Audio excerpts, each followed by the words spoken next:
اگر آپ نے ایک اعلان بھی شائع کر دیا، تمام علماء و مشائخ اہل سنت متفق ہو کر کے اور اپنی ذاتی رنجشیں بھلا کر اور فروعی اور ذیلی امور کو صرف نظر کر کے ایک میدان پر، ایک پلیٹ فارم پر جمع ہو جاتے. خدا کی قسم امت کے اس انتشار کو دیکھ کر دل خون کے آنسو روتا ہے.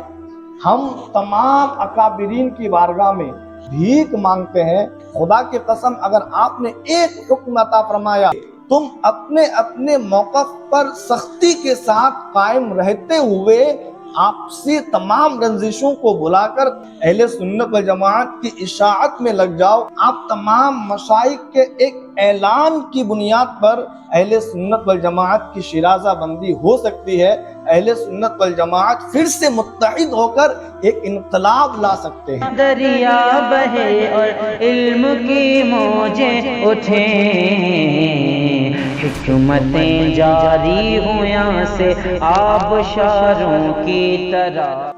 دوستو، اس وقت پوری دنیا میں مسلمان مظلوم ہیں اور تمام یہود، نصارہ، کفار، مشرکین اسلام کے خلاف متحد ہو چکے ہیں، یکجٹ ہو چکے ہیں، اور تمام باطل فرقے اہل سنت والجماعت کے خلاف میدان میں اتر چکے ہیں، اور آئے دن نت نئے فتنوں کے شکار ہم اور ہماری نسل ہوتی جا رہی ہے. ایسے نازک وقت میں ہمیں چاہیے تھا کہ ہم محنت کرتے اور ان فتنوں سے نبرد آزمائی کے لیے لائے عمل تیار کرتے اور ان فتنوں کا جواب بنتے، لیکن افسوس ہم اور آپ خانہ جنگی کے شکار ہیں.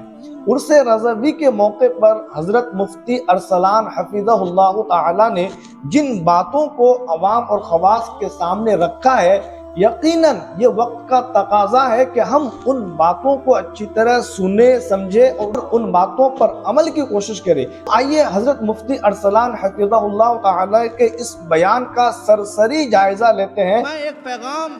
پہنچا دینا چاہتا ہوں اور عوام و خواص اہل سنت کی کچھ توجہ طلب گوشوں کی جانب ان کی توجہ مبذول کرانا چاہتا ہوں. بدلتے ہوئے حالات کو مد نظر رکھتے ہوئے کہ ہمیں ضرورت ہے کہ اصولی اور بنیادی مسائل کے حل کو ترجیح دیں اور ہم غیر ضروری، غیر مہم، فروعی اور ذیلی مسائل میں الجھ کر اپنی ساری انرجی اسی میں ضائع کر رہے ہیں. آج آپ غور کریں، پورے ہندوستان کا آپ دورہ کر لیں تو اسی نتیجے پر پہنچیں گے کہ جماعت اہل سنت کے افراد باہم ایک دوسرے سے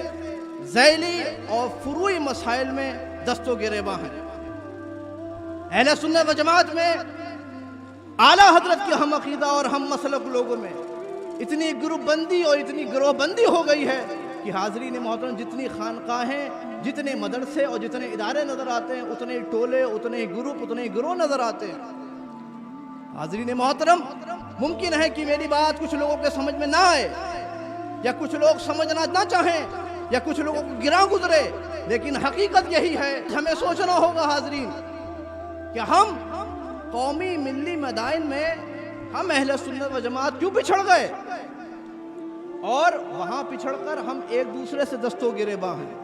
بغور سنیے گا، انشاءاللہ کام کی بات ہوگی. حاضرین محترم، جو قوم سرحد پر نہیں لڑتی وہ آپس میں ہی ایک دوسرے سے لڑتی ہے. یہ تمام ہندوستان کے شرق سے لے کر غرب تک تمام علماء و مشائخ اہل سنت متفق ہو کر کے اور اپنی ذاتی رنجشیں بھلا کر اور فروعی اور ذیلی امور کو صرف نظر کر کے ایک میدان پر، ایک پلیٹ فارم پر جمع ہو جاتے ہیں. آپ کو کوئی پیغام پہنچاؤں اور عرس رضوی کے اس عظیم اجتماع سے آپ کو کوئی پیغام پہنچے، سنیوں کو کوئی پیغام پہنچے تو اس سے تو کوئی فائدہ ہے نا. کوئی مجھ سے خفا ہو تو ہو، اپنے بھی خفا مجھ سے ہیں، بیگانے بھی ناخوش. میں زہر حلاحل کو کبھی کہہ نہ سکا کند، اور کہتا ہوں وہی بات، سمجھتا ہوں جسے حق. نہ آبلائے مسجد ہوں نہ تہذیب کا فرزند. کاش ایسا ہو جائے، خدا کرے ایسا ہو جائے کہ ہم تمام رنجشوں کو بھول کر بالکل متحد ہو کر دنیا کے تمام فتنوں کا جواب بن جائے. ہم اپنی بھی حفاظت کریں، آنے والے نسل کے بھی ایمان و عقیدے کی حفاظت کا سامان کرے. دوستوں، میں یہ عرض کرنا چاہتا ہوں کہ اس وقت ہندوستان کی جو اکثر عوام ہے وہ ان اداروں اور خانقاہوں سے وابستہ ہے. جیسے مرکز عقیدت شہر محبت بریلی شریف کے اکابرین اور مشائخ سادات کشوشا اور سادات مارہرہ شریف حفظہم اللہ تعالی، اور چند تعلیمی مراکز جیسے الجامعۃ الاشرفیہ مبارک پور، جامعۃ الرضا بریلی شریف، مرکز الثقافہ اور جامعہ سعدیہ، جامعہ امجدیہ گھوسی، جامعہ علیمیہ جمدہ شاہی۔ ہندوستان کے اکثر سنی مسلمان انہی خانقاہوں اور اداروں سے وابستہ ہیں، لیکن افسوس صد افسوس، شہر کا شہر، گاؤں کا گاؤں، گھر کا گھر اشرفیت، رضویت، مرکزیت، امجدیت اور اس طرح کے دیگر معاملات میں بٹے ہوئے ہیں، اور ہر آن ہر لمحہ اپنے اپنے اساتذہ، اپنے اپنے ادارے، اپنے اپنے مشائخ کی حمایت اور دفاع میں ہر آن آپس میں ہی دست و گریبان ہیں، آپس میں ہی خانہ جنگی کے شکار ہیں۔ خدا کی قسم، امت کے اس انتشار کو دیکھ کر، اہل سنت والجماعت کے اس افتراق کو دیکھ کر دل خون کے آنسو روتا ہے۔ ہم تمام اکابرین کی بارگاہ میں، تمام مشائخ کی بارگاہ میں بھیک مانگتے ہیں، ہم عرض گزار ہیں، خدا را امت مسلمہ کو اس کا کوئی مستقل حل پیش فرمائے۔ ہم آپ کے مریدین ہیں، ہم آپ کے طلباء ہیں، ہم آپ کے عقیدت مند ہیں، ہم آپ کی جوتیوں کی خاک کو آنکھوں کا سرما بناتے ہیں۔ خدا کی قسم، اگر آپ نے ایک حکم عطا فرمایا، واضح طور پر یہ اعلان شائع کر دیا، واضح طور پر اپنے مریدین اور طلباء متوسلین کو یہ حکم دے دیا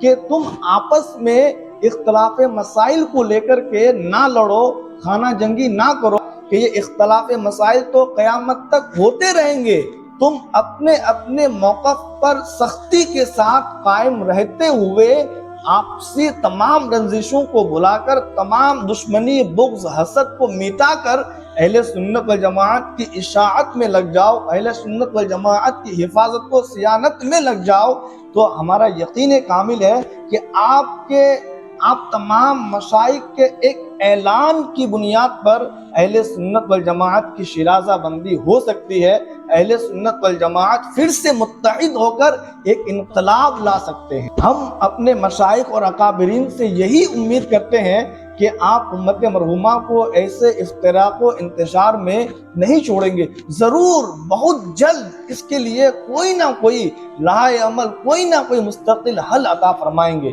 کیونکہ اس وقت پوری دنیا میں مسلمان منتشر ہے، مسلمان مظلوم ہے۔ ایسے وقت میں بھی اگر ہم خانہ جنگی کے شکار رہیں تو پھر اللہ رب العزت ہی اہل سنت والجماعت کا خیر کرے۔ ہم اپنے مرکز عقیدت کے چشم و چراغ حضرت مفتی ارسلان حفظہ اللہ تعالیٰ کو مبارکبادی پیش کرتے ہیں کہ آپ نے عرس رضوی کے موقع پر اہل سنت والجماعت کی اشاعت، تحفظ، صیانت اور بالخصوص یکجہتی اتحاد کی بات کی۔ بلا شبہ حضور حافظ ملت نے سچ فرمایا، اتحاد زندگی ہے اور اختلاف موت ہے۔ اور علامہ اقبال نے کیا خوب فرمایا، متحد ہو تو بدل ڈالو زمانے کا نظام، منتشر ہو تو مرو شور مچاتے